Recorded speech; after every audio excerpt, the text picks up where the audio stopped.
Hallo maats. Hallo julle. Ha, ja, number one. Number one. Ja. Number one in my lewe. Nommer 1 in jou lewe. Wie is nommer 1 in jou lewe? Ha, net een iemand. En wie is dit? Jesus. Hy is nommer 1 in my lewe. Ja, dis nou nogal belangrik, maats. Ja, nommer 1 in my lewe. Ja. Paulus skryf daaroor in Romeine 12 vers 1. Ja, dat sê. Hy sê, jy moet vir Jesus jou hele lewe gee. Ja, dan word hy number one. Ja, nou as hy number 1 is, Friedel, ja, gaan jy daarvan hou om by hom te wees? Ja, ek wil tye by hom wees, ek wil so net tye met hom praat en ek wil tye van hom leer. Ja, elke dag. Ja, elke dag, want hy is die nommer 1 in my lewe, nee. Ja, number 1. Ja.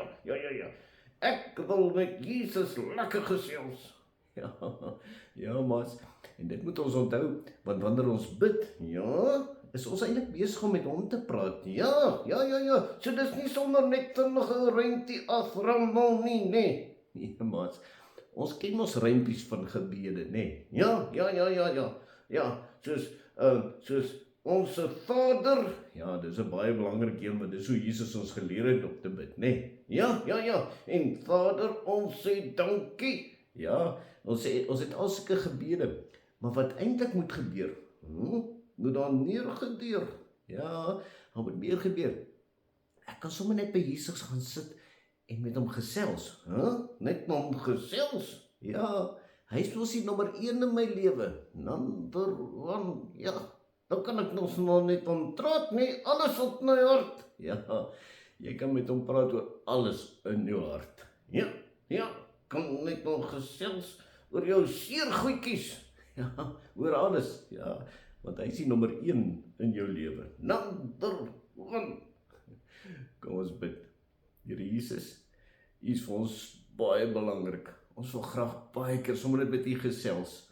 Ek wil vir U alles vertel wat op my hart is. Amen. Oh, nee.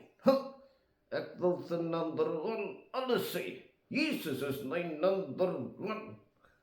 Net so. Jy kan vir hom enigiets sê. Kan vir hom alles sê. Hy luister graag. Mooi bly maats, hoor. Tada julle!